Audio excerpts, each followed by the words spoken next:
yashash nasib qilsin. Bosib bo'ldingmi? Assalomu alaykum va rahmatulloh. Hoji akalar, hojiyalar. Biz hozir qayerga keldik desa, Uhud tog'iga keldik. Mana bu orqangizda ko'rib turgan mana shu hammasi Uhud tog'i hisoblanadi. Uhud ma'nosi katta, ulkan degani.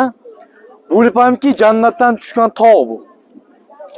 Bo'lib hamki Rasululloh aytganlar, Uhud yuhibbuna, Uhudni biz yaxshi ko'ramiz, Uhud ham biz yaxshi ko'radi deganlar. Uhudning kattaligi 12 kilometr, eni 753. Shuna katta tog'. Boshqa tog'lar ham bor, lekin bu alohida ajrab turadigan tog'. Nimaga biz kattaligini aytdik desa, har namozda biz janoza o'qiyamizmi? Iloji boricha har namoz o'qiyamiz. Haramga borsangiz ham har namozga. Rasululloh aytganlar, har bitta janozaga Uhudchilik savob olasizlar deganlar. Tasavvur qiling kattaligi to'g'risida. Biz birinchi Badr g'azotida yutdikmi? Yutdik. Farishtalar bilan g'azot bo'lganda yutdik. Uhudga kelganda biz Rasululloh aytdilarki, mana bu odamlar turgan joy bu kamonchilar tog' hisoblanadi. 50 ta kamonchini qo'ydilar. 50 ta kamonchi qo'ydilarda nima bo'lgan taqdirda ham jilmanglar, ashidan tushmanglar dedilar.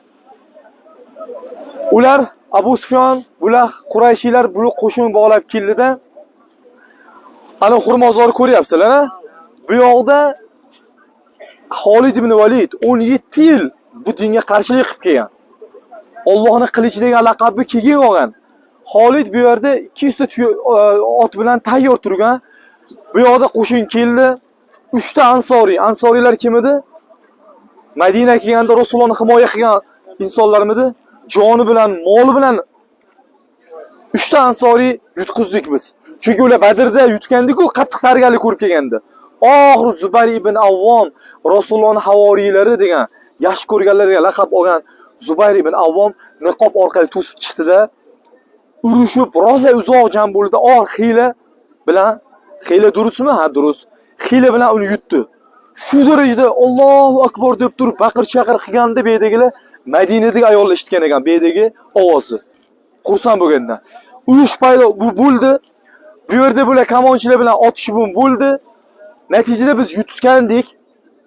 Ular qochib ketaverdi.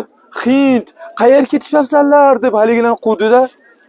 Bu vaziyatdan foydalangan bu yerda o'ljalar, hamma narsa bu yerda qolganmidi?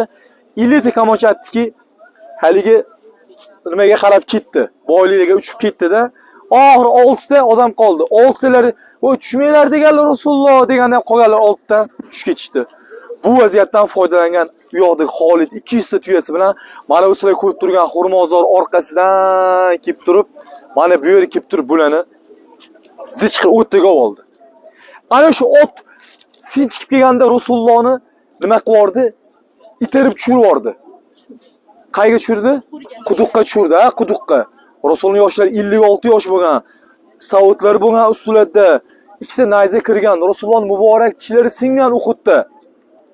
Bitta makkalik Mus'ab ibn Umayr eng boy sahobiy, qimmat atidan sepgan, shu Uhudda shahid bo'lgan.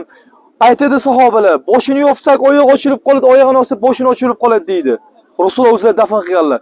Shu Mus'ab ibn Umayr har qanday Rasulullohga yurishlarda ham, turishlarda ham, sochlarda ham 6 sahobiy o'xshagan-ku. Bittasi Mus'ab ibn Umayr. Uni o'ldirishganda biz Muhammadni o'ldirdik deb gap chiqazib yorishdi. Rasululloh qaydalar? Quduqdalar.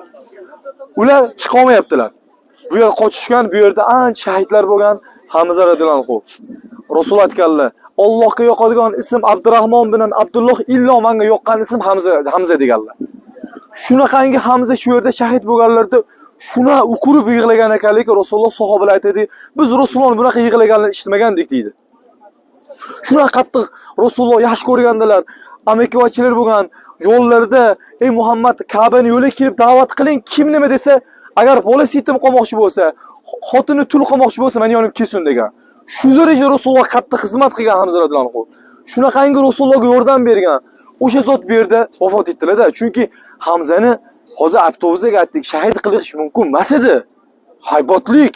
Agar jihodga tushsa, uncha bilan urush boradigan Hamzani haliga aytganimizdek vahshiy nayza bilan poylab keldida xushyordilar. Ko'pchilik bilan urushganlarda nayzani otdi. Uni Hind buyurganda-da. Senga palon va'da qilamiz, uylantirib qo'yamiz, palonchi pul va'da qilamiz degan. Haligini Hamza radhiyallohu anhu nayza bu yerdan kirib orqadan chiqib ketganda, ana shu yerda Hamza radhiyallohu anhu shahid bo'lganlar. Keyin haligi vahshiy iymon keltirgan, Rasululloh yo'liga kelib turib, Rasululloh nima deganlar? G'oyib anni vajha. Ko'zim ko'rinmagin, seni ko'rsam, amakim o'ldirgan esga tushib aytaman, rahmatimdan umid etib qolmagin. Haqiqatan Rasululloh o'lgunlarigacha vahshiy ko'zga ko'rinmay yurgan. Orada nima bo'ldi? Rasulullohni bir amallab chiqarishdi. Endi sahobalar aytdiki, haligi Rasululloh biz Muhammad o'ldirdi deb gap chiqayotganda Sa'id ibn Muoz, Talha ibn Ubaydulloh nima dedi? Dedi. Rasululloh vafot etgan bo'lsa, biz nima qilamiz? Yashab dedi. Rasulullohdagi bizga yashash nima qizig'i bor dedi. Biz ham shehid o'lib qo'ya qolmaymizmi dedi. Vallohi dedi Sa'id ibn Muoz, men jannat hidini shu yerda his qilyapman. Jannat hidi hidilyapman. Turinglar urush qilamiz dedi. 7 ta 6 ansoriy bitta muhojir turishdida urushga bog'lab ketishdi. Rasulullohni bir amallab nima qilishdi? Quduqdan chiqarishdi.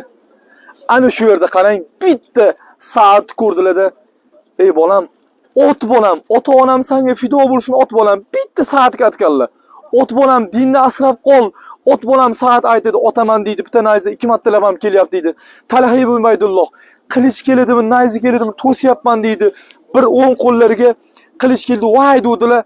Rasul ashida nima dedilar? Agar shunda voy emas, bismillah degan edi, jannatni ko'zing bilan ko'rarding sheydi, ey Talha deganlar. Talhani 70 ta jarohat, 70 ta nima kirdi, nayza kirdi. Zo'rg'a turibdilar. U yerdan keyin keldi, sahobalar keyin kelishdi. Orada qo'yib ketishdi. Rasulda ikkita shans bor edi. Yo yengilishlik, yo toqqa qarab chiqishlik edi. Ana o'sha yerda Talha ibn Ubaydullohga yordam berib kelganda Rasul aytdilar, "Mendan ko'ra" dedilar, "Talhaga yordam beringlar. Ey bolam, jannat sotib olding" dedilar. Talhaga shu o'zida jannat muborak bo'lsin deganlar Rasululloh. Kelishdi, hammalar kelishdi. Rasululloh yig'ladilar. U yaramaslar nima qildi? Hamza radhiyallohu anhu quloqlarini kesib oldi, burunlarini kesdi, qo'roqlarini kesdi, bir-birlarga uyatlar qilib turib, har balo ish qilishdi Rasululloh. Rosa qattiq duoibat qilganlar. Oxir o'sha qavm nima bo'ldi? Halok bo'ldi. Rasululloh keldilarda, o'zini muborak unda paytda mana qaziydigan lapatkilar yo'q. Rosa qazish qiyin bo'lgan. Mana shular to'g'rida ko'rib turganingni hozir o'shaga boramiz. Shahidlar qabristoni deydi. 35 ta qabr kavlab turib, Rasululloh o'zini muborak qo'llar bilan qo'ydilar. Ana shu yerdan nimaga e'tibor berdilar? Sahobiy, shahid, shahidligi mutlaq shahid. Rasululloh Qur'onni qaysi bir ko'proq yodlagan dedilar. Xayrukum man ta'allama al-Qur'on va 'allamahu. Qo'limizdan kelgancha Qur'onni ko'proq yodlash kerak ekan. Qaysi bir Qur'onni ko'proq yodlagan bo'lsa, Rasululloh tevaga qo'ydilar. Muborak qo'llari bilan shunaqangi og'ir kun bo'lgan. Undan oldin o'g'illarni berganlar, Hadicha onamiz vafot etganlar. Uhudda Hamza radhiyallohu anhu yo'qotganlar, 70 ta shahidlar, Mus'ab ibn Umayr, Abu Jahl hamma yerda bo'lgan. Eng Rasulullohga og'ir payt kelgan, o'sha Rasululloh sochlarini oqattirgan davr ana shu yerda bo'lgan. U Hud surasi nozil bo'lgan. Sizga ummatlaringizda o'zi eng yomon zot nozil qilgan Rasululloh sochlarini oqattirgan paytlar bo'lgan o'sha paytlar. Nima bo'ldi? Rasululloh muborak qo'llar bilan qo'ydilar, duo qilishdilar, qaytib tushsalar Sofiya Hamza radhiyallohu anhuning singillari bo'ladi. Rasulullohning ammavachilari bo'ladi. Shino keldilarda ayol kishilar kafan olib kelyaptilarda, kelib turib o'g'illari Zubayr ibn Avvom, "Onajon to'xtang, to'xtang. Qoch." Rasululloh aytdilar, "To'xtang" dedilar. Qarang, biz bilmasa ayollarda qoch bo'lmasam, bitta bo'lmasam kirib qo'yar dedi. Rasul Muhammad aytdimi? Muhammad aytgan bo'lsa to'xtayman dedilar. Bor mana uni yetkazdilarda. Hali joyda Rasululloh muborak qo'llar bilan Hamza radhiyallohu anhu shey qo'ydilar. Tarixda bir ajoyib voqea bo'lgan. Bir asr o'tgandan keyin bu yer sel yuydi deydi. Muhammad degan katta olim men ham borib qatnashdim shunga deydi. Ochilib qolganda, qabrlar ochilib qolganda Hamza radhiyallohu anhu ham qabrlar ochilib qolgan ekan. Qo'llari o'shanda bu yerlarga nayza tekkanda, qo'llari o'sha holatda shuna vafot etgan ekanlar. Shu qo'lini bundoq qilsak deydi, qon oqib ketgan deydi. Shu yeri juda ajoyib hid taralgan deydi. U sahih voqea. Ham shahidlar nima? Qoni ham yerga harom hisoblanadi. O'shandoq turadi-da qiyomatgacha. Ana shu yerda biz 70 ta sahobiyani biz shu yerda dafn qilindi. Biz qo'ldan boy berdik. Ana undan keyin din o'sha aytganimizga Edaja Nasrulloh va Fath keyin surasi nozil bo'ldi. Biz hozir nima qilamiz birinchisi? Ana shu yerga boramiz. Toqqa chiqib ketgan paytlarda ham haligi Talhi Boydulloh nima deydi? Zayza bo'lgan. Rasululloh bunga ko'proq qarandilar. Bitta joyga chiqish kerak qoldida, hech nima qaramadilar. Shuni Talhi yotib oldilar haligi joyga. Rasul oyoqlarini qo'yib chiqdilar. Talha 2 marta jannat sotib oldi deganlar-da. Talha ibn Ubaydulloh. Ana o'sha yerda hozir boramiz. Bitta xatmimiz bor ekan. Bu shahidlar qabristoniga assalomu alaykum ya ahlal diyar, assalomu alaykum ya ahlal qubur deb turib salom beramiz.